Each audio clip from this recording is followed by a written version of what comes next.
నమస్కారం ఘంటారావానికి స్వాగతం. ముందుగా ప్రధానాంశాలు. హైదరాబాద్ గచ్చిబౌలిలో రెచ్చిపోయిన నేపాల్ ముఠా. ఓ విల్లాలో సుమారు కిలో బంగారు వజ్రాభరణాల చోరీ.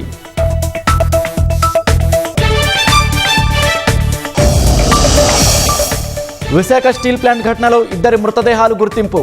కేజీహెచ్లో కొనసాగుతున్న DNA పరీక్షలు.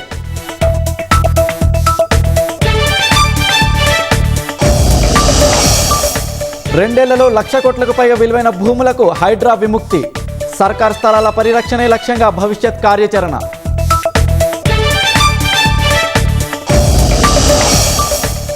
జోజిలా సొరంగం నిర్మాణంలో నేడు కీలక ఘట్టం.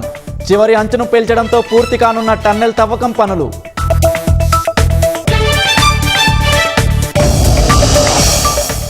ఇజ్రాయెల్ ప్రధానికి ట్రంప్ తీవ్ర హెచ్చరిక. ఇరాన్పై దాడులు చేస్తే ఒంటరిగా మిగిలిపోతారని సూచన.